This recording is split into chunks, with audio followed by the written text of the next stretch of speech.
તો અમદાવાદ નારોલ લાંભામાં પાણીની સમસ્યા જોવા મળી રહી છે। તો સમાચાર સામે આવી રહ્યા છે। નારોલ લાંભામાં અમદાવાદની પાણીની સમસ્યા જોવા મળી રહી છે।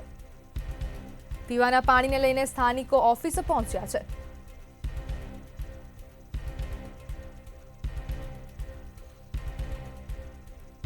કોર્પોરેશનના અધિકારીઓ ઓફિસમાં હાજર નથી અને કોર્પોરેટરો અધિકારીઓ વાત ન સાંભળતાના આરોપ કરવામાં આવ્યા છે, જેમાં અધિકારીઓનો પગાર કાપવાની લોકોની માંગ ઉઠી છે। તે સમાચાર અમદાવાદથી સામે આવી રહ્યા છે, જેમાં વોટ લીધા બાદ સમસ્યા ન સાંભળતાનો આરોપ કરવામાં આવ્યો છે। પીવાના પાણીને લઈને સ્થાનિકો ઓફિસે પહોંચ્યા છે, ત્યારે કોર્પોરેશનના અધિકારીઓ ઓફિસમાં હાજર નથી। ત્યારે કોર્પોરેટરો અધિકારીઓ વાત ન સાંભળતાના પણ આરોપ કરવામાં આવ્યા છે। સમગ્ર મામલે સ્થાનિકો ઓફિસે પહોંચ્યા છે અને અધિકારીઓનો પગાર કાપવાની લોકોની માંગ ઉઠી છે। અમદાવાદના નારોલ લાંભામાં પાણીની સમસ્યા જોવા મળી રહી છે।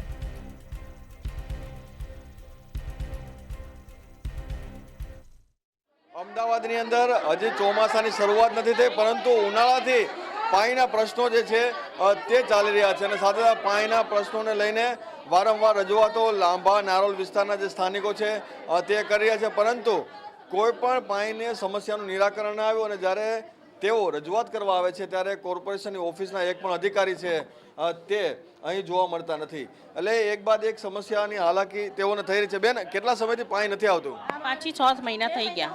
6 મહિના થયા, 6 મહિનાથી પાણી નથી। પીવાનું પાણીમાં ગંદુ પાણી છે। પછી જો પાણી તો અત્યારે તો આવતું જ નથી, 2 મહિનાથી તો એકદમ લોક જ છે પાણી, બરોબર। 3 મહિના થઈ ગયા, 3 મહિનાથી 6 મહિના થઈ ગયા, 6 મહિનાથી 7 મહિના થવા આવ્યા, હજુ સુધી પણ પાણી અમને મળતું નથી। નાના છોકરાઓ છે, ટેન્કર આ સાહેબ લોકો મોકલીએ છીએ, આપણે ટેન્કરમાંથી કેટલું ભરવાનું પાણી? નાના છોકરાઓ છે, કોણ ઉપાડીને દરરોજ પાણી ભરશે? अच्छा, उनाळा શું કર્યું તમે? 2 મહિના પાણી ના આવ્યો તો કેવી રીતે તમારે? तो इधर उधर से बर्तन लेके भरा, किसी से भरा गया तो भरा, किसी से नहीं भरा गया तो नहीं भरा, इससे उससे मांग के घर में चलाया। बहुत हुआ तो औरतों में मारा पीटी भी हो जाती है, लड़ाइयाँ हो जाती है आपस में। ये एक पानी के लिए यहाँ आते कंप्लेन करते तो यहाँ कोई मिलता नहीं है कि देते जाओ, बोले यहाँ नहीं है, वहाँ आगे जाके कंप्लेन करो। तो किसको जाके कंप्लेन करें हम? यहाँ आते कंप्लेन करवा તમે આવ્યા છો પણ કોઈ છે ખરું? नहीं, यहाँ पे कोई नहीं रहता है। जब कंप्लेन करने आते हैं यहाँ पे, जब भी आते हैं, जब यहाँ पे कोई नहीं रहता है। और हम लोगों को पानी की बहुत तकलीफ हो चुकी है और हमारे तरफ बिल्कुल और बोलते हैं यहाँ पर आ रहे तो बोल रहे हमको वोट मत दो। तो ऐसा थोड़ी ना होता है, आपको पैसा थोड़ी ना है। अगर तुमको वोट चाहिए तो फिर वोट देते तो तुम इस तरीके से काम भी तो करो। पानी की तकलीफ, हर चीज की हम लोगों को तकलीफ होती है। वोट लेने के टाइम पे तुम लोग हमको बोलते होगे कि हम तुम्हारे को सुविधा करके देंगे, हमारे तुमको वोट दो, हमारे को तुमको वोट देते, हमारी सुविधा नहीं करते हो, तो फिर क्या मतलब वोट का तुमको देकर?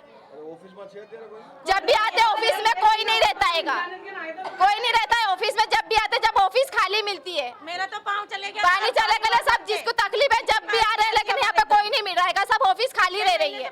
તો પગાર શેનો આપણે આપીએ છીએ? આજે આ લાભાવડની જનતા છેલ્લા 6 મહિનાથી કંટાળી ગઈ છે।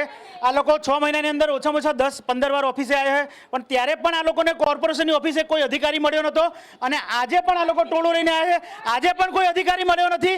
એટલે લાભાવડના કોર્પોરેશનના અધિકારીઓ રોજ આવીને કરે છે શું? સૌથી પહેલી તપાસ એની થવી જોઈએ।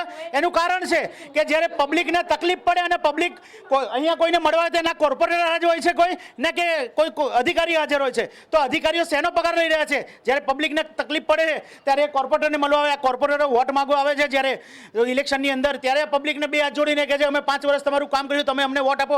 આ પબ્લિકે અમને વોટ આપીને ચૂંટીને મોકલ્યા છે, ત્યારે આજે એમની જવાબદારીનું ભાન કેમ નથી રહ્યું એમને? કેમ આ પબ્લિકને ધક્કા ખવડાવે છે? અને આ અધિકારીઓ કે જે આ પબ્લિકના ટેક્સના પૈસાનો પગાર લે છે, તો શું એ લોકોની જવાબદારી નથી કે અમને કોઈ જવાબ આપે? આ લોકોને તકલીફ હોય તો કેવા કોને જાય? આ ઓફિસે આવે ત્યારે ઓફિસે તમે હાજર નથી હોતા, તો આ ઓફિસમાં બેસવાનો મતલબ શું? આ અધિકારીઓનો પગાર કપાવવો જોઈએ, આ અધિકારીઓના પગારના પૈસા કપાશે તો જ એમને ખબર પડશે કે આ જાહેર જનતાની પબ્લિકની સમસ્યા શું છે, અને આ પબ્લિક સમસ્યા લઈને આવે ત્યારે એની સમસ્યાને સંપૂર્ણપણે સાંભળે એમની જવાબદારી હોય છે.